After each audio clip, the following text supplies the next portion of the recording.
Selamat malam, Semuanya. eh, selamat datang di YouTube channel. Namanya apa? Nama channel kita Duduk Sejenak. Dulu Sejenak. Dan untuk segmen ini namanya segmen podcast C Podcast. C Podcast itu nama podcastnya. Dan apa sih C Podcast itu? Nah, jadi Cek Podcast itu segmen khusus yang kita buat khusus untuk podcast. Kedepannya bakal variatif. Episode-nya nggak cuma tentang, kita kan tentang perdukunan nih karena episode pertama spesial ya. Tapi kedepannya nggak cuma tentang mistis gitu loh. Sebelumnya perkenalin dulu dong. Ya, perkenalan. Nama gue Ramzi. Dan nama gue Yoga. Ngomongin tentang dunia perdukunan, Dunia perdukunan. dunia perdukunan, santet dan Enggak, dunia sebelumnya mistis.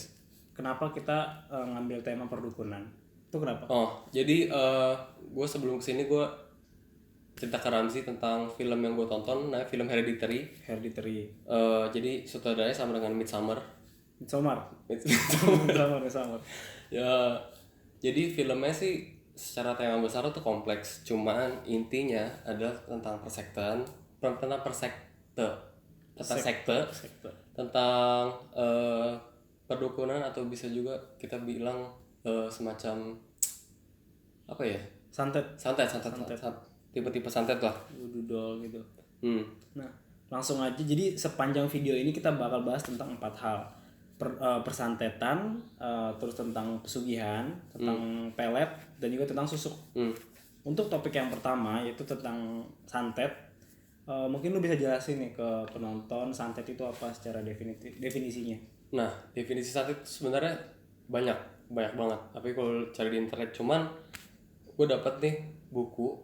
Nah ini buku beneran, namanya The Secret of Santet. Secret of Santet. Santet. Oke, terus. Jadi ini buku beneran dan bukan buku parodi. Jadi definisinya secara garis besar adalah sebuah kiriman energi negatif jarak jauh dari pihak A ke pihak B. Karena diprakarsai oleh niat negatif. Seperti itu. Berarti dengan tujuan menyakiti dong kalau yang negatif. Secara jarak jauh ya. Yang menarik dari santet ini, mungkin ada cerita menarik, mungkin kalian udah pernah dengar, lu juga mungkin udah pernah dengar. Jadi ini cerita dari om gue ya. Pas dia keluar rumah nih malam-malam, dia pasti masih kecil, keluar rumah malam-malam ngeliat jendela, itu dia ada ngeliat cahaya warna putih kayak bintang jatuh gitu. Cahaya warna putih kayak bintang jatuh. Karena dia masih kecil, penasaran dong. Dia nanya ke bokapnya, Pak, ini tadi aku ngeliat cahaya putih dari langit ke rumahnya Pak itu gitu loh, ke tetangganya dia. Terus kata bokapnya, itu liatin aja, nanti juga bakal balik lagi cahayanya. Ngerti nggak lo jadi? Jadi kayak serang-serangan gitu. Iya, jadi nah otomatis kan pas bokapnya ngasih tahu itu, dia keluar lagi kan. Bener cuy, itu cahaya yang tadinya ke rumah warga, mental lagi cahayanya. Iya, serang. Gue pernah dengar sih tentang itu, tapi gue sendiri nggak pernah menyaksikan secara langsung, secara fisik. Soalnya menariknya itu tuh terjadi pas lagi periode pilkada pemilihan daerah ya di daerah dia. Mungkin itu ya dari paslon apa ya nyebutnya, kandidat dari calon-calon itu mungkin kita nggak tahu. Soalnya dari rumah ini terus balik ke rumah ini, dari rumah ini balik lagi ke rumah itu lewat cahaya lewat langit gitu. Dan itu menurut gua kayak apa ya, yang nggak masuk di akal. Cuman kenapa bisa terjadi kayak gitu kita nggak tahu kan. Nah, tapi kan balik lagi gitu loh, buat yang percaya ya udah boleh percaya, buat yang nggak percaya juga nggak apa-apa, karena di Indonesia pun hukum tentang santet seperti itu kan masih abu-abu ya, masih belum jelas, masih rancu gitu. Karena memang bentuknya kan seperti ya kegiatan mistis, kegiatan ya maksudnya yang nggak ada dasarnya, seperti kayak secara ilmiah gitu kan. Jadi susah juga kalau bikin undang-undang rancu ya. Rancu lah jelas. Soalnya lu bayangin masa bintang jatuh men, itu kayak cahaya berbulat gitu loh, kayak bintang jatuh ke rumah mantu kayak main petasan. Oh, ini bukan petasan, apa namanya? Itulah kayak Ya gue tau gue lupa sih namanya gitu. Nah kayak gitu. Iya tau iya sih. Cuman gini, kalau misalnya lu rajin beribadah gitu ya, lu rajin pergi ke masjid, pergi gereja, bahkan pergi kedua-duanya pun digabungin gitu kan, lu bakal diingetin katanya gitu. Misalnya lu mau dikirimin santet ya, besok ada yang mau kirim santet lu, amit. Kalau lu rajin beribadah, pas malamnya lu tidur itu lu bakal diingetin kayak entah itu warning system, kayak ada yang ngingetin lu misalnya besok pagi di halaman rumah lu gali bagian ini atau bongkar kandang ayam lu gitu. Yang ngingetin gue Tuhan dari gue atau ada pihak lain? Ya gue nggak tahu. Kan itu kan pengingat kan, mungkin entah itu suara doang ataupun bisikan, gue nggak tahu kan. Jadi misalnya lu disuruh pagi-pagi ke halaman rumah misalnya bongkar kandang ayam lu gitu, terus bakal nemu hal-hal kayak yang aneh, kayak paku ataupun ada misalnya besi tua gitu. Emang paku kan udah wajar ya ada di halaman rumah, cuma kayak hal-hal lain lah yang nggak sewajarnya ada di situ gitu loh. Dan itu tertanam dengan apa ya, dengan rapinya gitu loh gitu. Nah itu mungkin kalau misalnya kalian rajin beribadah gitu kan, itu bakal jadi penangkal lah buat amin gitu kan ya. Jadi buat lu rajin-rajinlah beribadah ya kan, karena beribadah itu bagian dari surga. Kapan terakhir sholat? Terakhir sholat itu kemarin hari Jumat sholat. Oke, yang kedua nih, topik yang kedua itu tentang pesugihan ya. Nah iya, Tentang pesugihan. Mungkin kalau misalnya pesugihan kan terkenalnya nih kayak tuyul, babi ngepet atau apa lagi ya. Ya yang kayak begitulah yang udah banyak orang tahu. Tapi gue penasaran dengan satu pesugihan, itu namanya Gunung Kawi. oh iya. Jadi Gunung Kawi itu katanya orang-orang misalnya yang dari Chinese Indo gitu lebih ngerti sih katanya. Sering kejadian. Sebenarnya bukan apa ya, Gunung Kawi itu gue pertama nggak terlalu tahu tentang Gunung Kawi, cuman gue tahu istilahnya itu dari orang tua gue. Jadi waktu itu gue lupa mau kemana, terus ya ada nama tokonya Kawi. Ya udah gue sekedar lewat aja kan, terus antara buka gue atau nyokap gue kayak nyeletuk. Itu sebenarnya kalau toko lu nama belakangnya ada Kawi, misalnya lu apa ya, toko sepeda Kawi, toko kopi Kawi, sex toys. Iya sex toys. Ya selalu udah. Sex Kawi. Itu lu udah kayak sebuat apa ya, membuat perjanjian dengan daerah tersebut. Kalau lu sudah ngasih tumbal, bisnis lu lancar, nah lu harus pakai nama itu, Kawi itu. pakai nama itu. Tapi kan apa ya, Gunung Kawi, berarti misalnya toko nih ada nama Kawinya, berarti kan jelas banget dong. Misalnya orang-orang yang udah tahu tentang pesugihan Gunung Kawi, kayak wah nih toko pesugihan gitu loh. Nah itu gimana? Soalnya kalau misalnya pesugihan kayak misalnya ada beberapa lah ya katanya tukang bakso atau apa, itu misalnya di tokonya di atas pintunya ditaruhin ini, di dekat jendela ditaruhin ini gitu loh. Itu kan nggak terlalu jelas kan, rancu kan, kita nggak tahu itu pesugihan atau enggak. Cuman kalau misalnya dari nama tokonya udah ada Kawinya, itu kan bisa jadi efek buruk juga, kayak wah gue nggak berani datang deh, ini pesugihan gitu. Kalau gue sih gue nggak tahu alasan, maksudnya kenapanya, cuman mungkin gue mikirnya pertama ya gue nggak tahu orang peduli apa enggak pertama. Yang kedua ya mungkin kalau misalnya orang tahu juga kenapa gitu kan. Maksudnya ya kalau memang udah berfungsi ya orang bakal datang. Selama dia ngasih benefit yang bagus ya. Kalau gue sih mikir gitu, gue nggak tahu. Nah dan gue lumayan ngulik nih tentang si Gunung Kawi itu, dan gue coba beberapa sumber, cuman gue agak malas risetnya, cuman gue ketemu di IDN Times beberapa fakta menarik. Gue nggak akan bacain semua, cuman ada satu fakta yang menarik bahwa ini ntar lo biar nggak salah paham, ini fakta atau masih berita doang? Nah ini dia ngomong fakta, cuman masih ada kayak ketidakpastiannya. Jadi bukan fakta sih sebenarnya. Jadi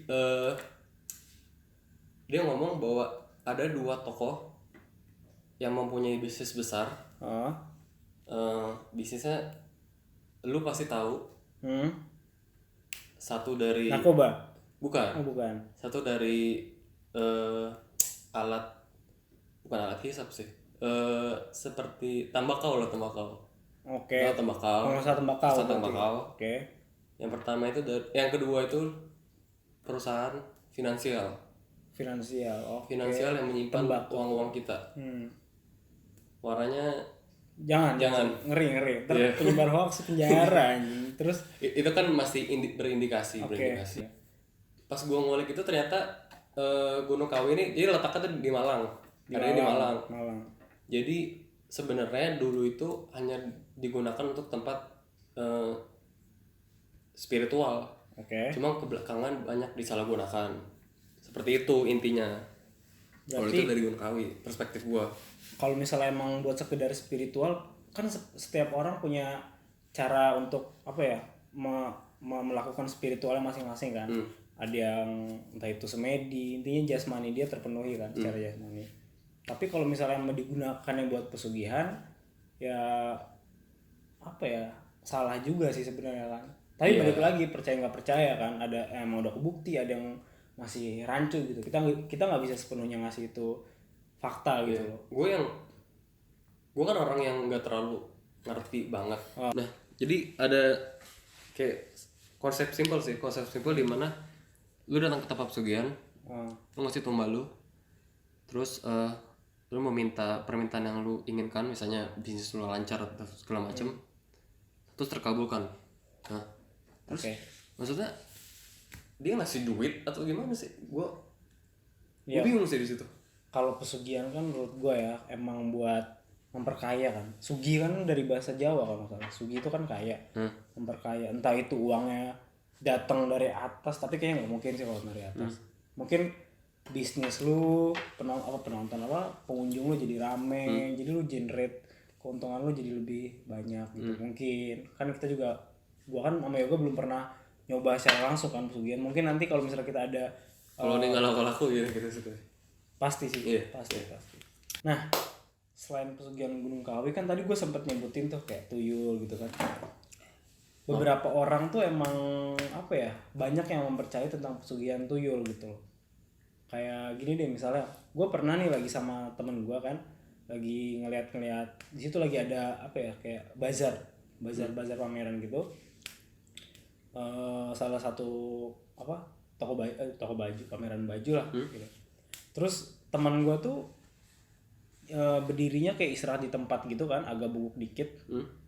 Kan katanya kalau misalnya lu istirahat di tempat, ya berdiri kayak begini tuh katanya lu lagi gendong tuyul. Katanya kan. Pernah di saat itu gue lagi sama temen lagi jalan, di tangannya kayak begini nih.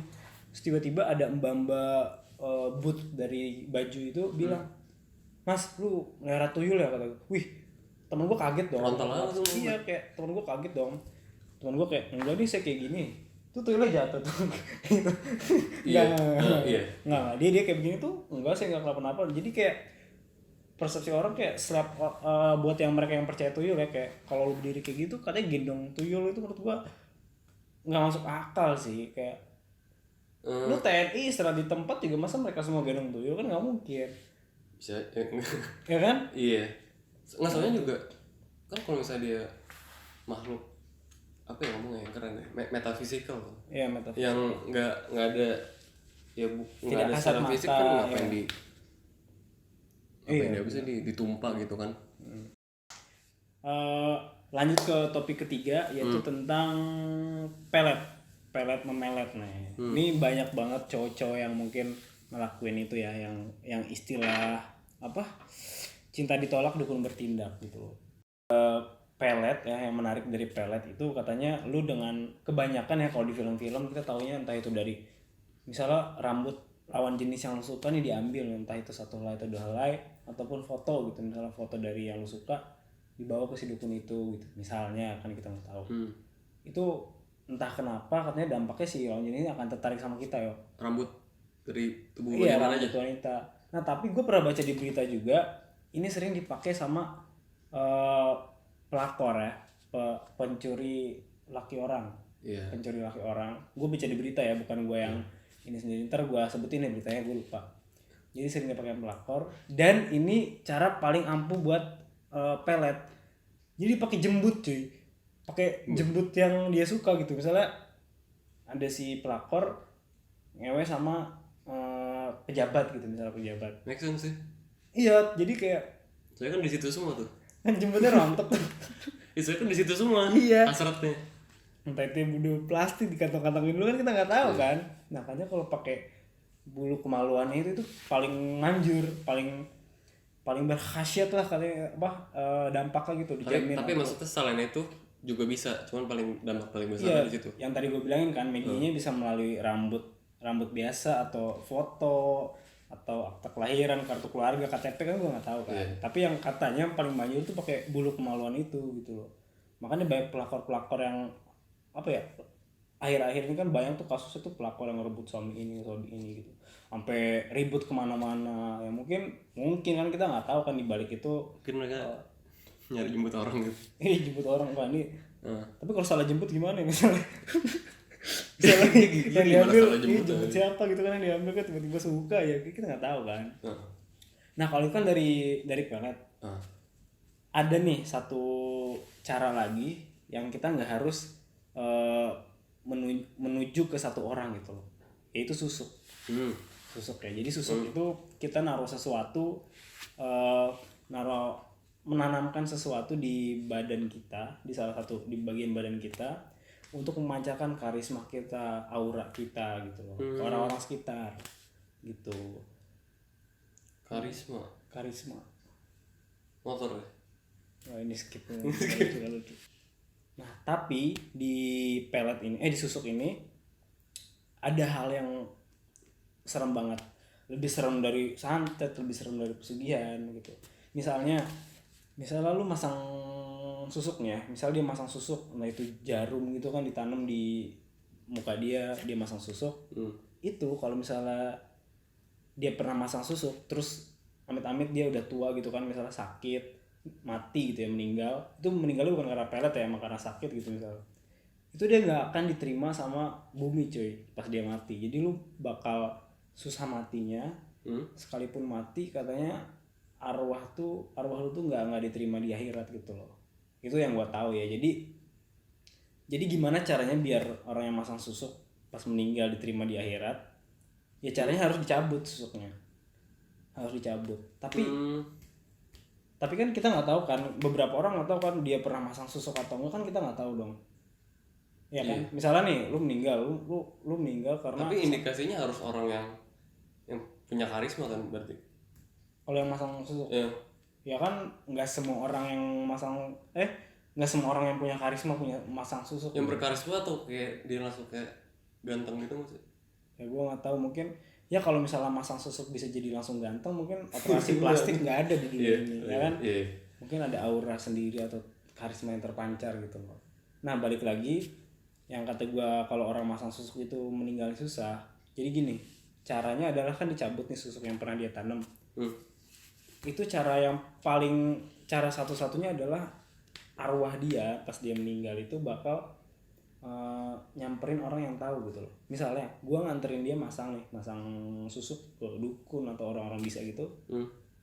Nggak beberapa tahun kemudian misalnya dia meninggal tuh, dia bakal datangin ke mimpi gue, atau pas gue tidur dia bakal datang atau gimana untuk minta tolong nyabutin susuk yang pernah dia pasang cuy, agar dia bisa mati dengan tenang gitu loh. Misalnya Ini yang paling kesian sih kayaknya, kayak paling miris gitu ya. Bukan miris lagi kan, emang resiko dong, kayak lu ngapain masang kayak gitu. Iya sih, cuman kan namanya orang kan sekarang nyari jodoh susah. Ya gue pengen dia kayak suka sama gue, yaudah gue kayak gini deh, lu suka cewek artis Indonesia siapa ya yang menurut lu kalau di cakep? Indonesia 3 besar. Yang paling pertamanya aja. Pertama Pevita Pierce. Oke, misalnya Pevita Pierce, lu mau nggak ditawarin masang susuk?